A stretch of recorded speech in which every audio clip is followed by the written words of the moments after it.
Imagine que você está na aula de matemática estudando sobre funções gráficas e o seu professor insiste em falar sobre uma relação entre um tal de y com o x. Parece que o y adora fofocar sobre o x e, assim como a maioria das fofocas, e você realmente não se preocupa com isso, é uma dependência doentia que o y tem sobre o x. Felizmente, nesse momento, seu amigo te entrega um bilhete e aí você espera até o seu professor virar de costas para abri-lo. E nesse bilhete está a prova de que π é igual a 4, algo que você já deve ter visto bilhões de vezes na internet. Mas pelo fato de você está entediado e pelo fato dele não estar em um gráfico, você acaba vendo com outros olhos. Essa prova se faz desse jeito. Comece com um círculo de diâmetro 1 e circunferência π. Em seguida, desenhe um quadrado em torno dele. O comprimento de um lado do quadrado é 1, de modo que o perímetro do quadrado é, naturalmente, 4. Agora, comece a se aproximar de um círculo fazendo um zigue-zague por esse parâmetro. Essa forma ainda tem um perímetro igual a 4, e faça isso novamente, e mesmo assim continua sendo 4. Dessa forma, nos aproximamos cada vez mais de um círculo, enquanto que o perímetro nunca muda. Assim, podemos dizer que π é igual a 4. Obviamente que há algo de errado aqui. O comprimento da circunferência desse círculo é π, mas como sabemos, π é igual a 3,14 e não 4. Assim, de alguma forma, esse processo aborda algo que se parece com o círculo, mas não é um círculo. De qualquer forma, o que significa ser um círculo, afinal? Aqui há uma linha se repetindo, não é? E aqui há uma forma de um disco sólido. Mesmo que eles sejam relacionáveis, eles não são realmente o mesmo objeto matemático. Essa prova trollada é muito divertida, porque você pode repetir esse movimento de zigue-zague infinitamente até ele se aproximar de algo no formato de um círculo,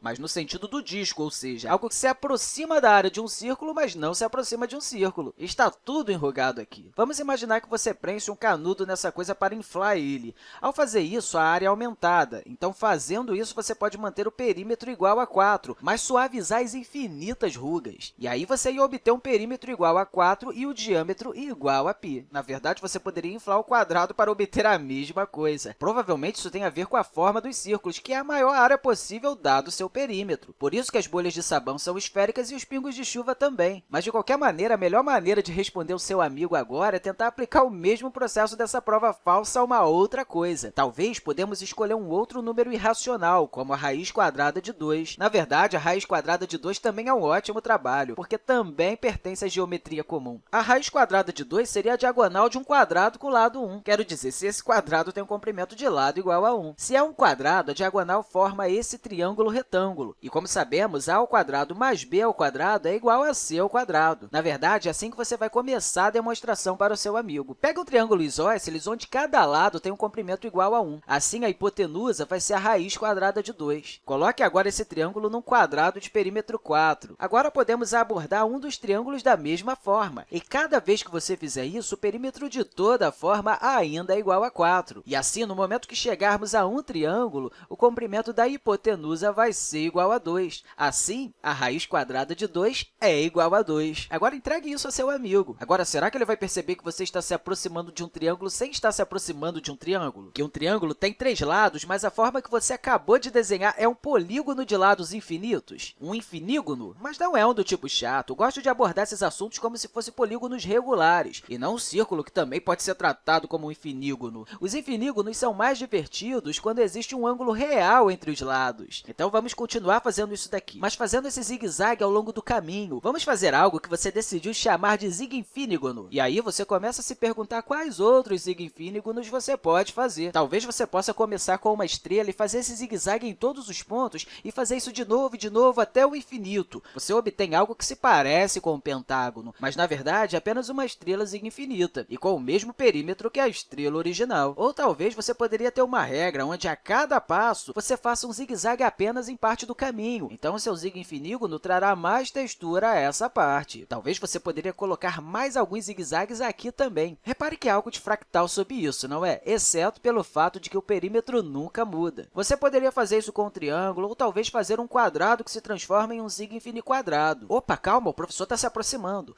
É melhor você tirar essas coisas e fingir que está fazendo algo de matemática. E aí você deixa a sua ideia de lado e começa a trabalhar com esse gráfico, partindo do zero e indo para o y igual a 1 e x igual a 1, e depois volta para o zero no eixo y com o x sendo igual a 2. Agora, a próxima iteração que você vai fazer é dobrar o número de pontos aproximando a função para zero. Assim, a função de zigue-zagues vai ser de 0 a meio e depois volta para zero, e depois para meio novamente. E agora você vai colocar os pontos mais altos sendo em y igual a 1/4. Cada passo acrescenta mais pontos e traz o pico para próximo de zero, e os novos picos mais altos são apenas metade do outro mais elevado, mas cada passo mantém o total de comprimento exatamente o mesmo. Mas o que acontece quando você faz isso para o zig infinito? De certa forma, ela se aproxima dessa, o eixo x, quando y é igual a zero. Se houvesse qualquer pico aqui, ele tinha se dobrado para baixo, ficando mais próximo de zero. Portanto, não pode haver qualquer um. No entanto, em cada etapa de um nó, temos o dobro de picos. Então, como pode haver um número infinito de picos e não ter picos? Você pode conciliar isso dizendo que todos os picos infinitos estão igualmente em zero,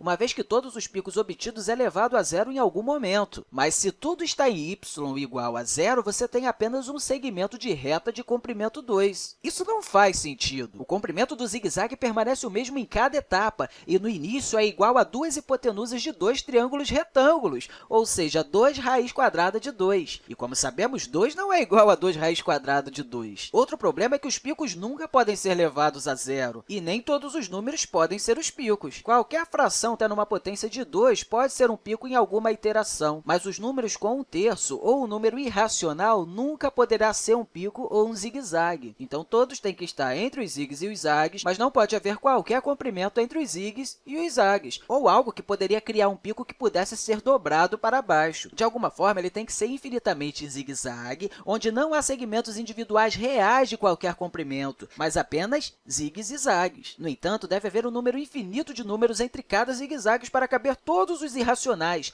e de alguma forma, todos os pedaços do comprimento zero sejam adicionados até ser algo que tem um comprimento. Você poderia fazer isso aqui, como se estivesse segurando as pontas e esticando até chegar a uma linha de comprimento 2 raiz de 2. E então, você vai amassá-lo de volta até que todo o comprimento 2 raiz de 2 seja dobrado até um único ponto.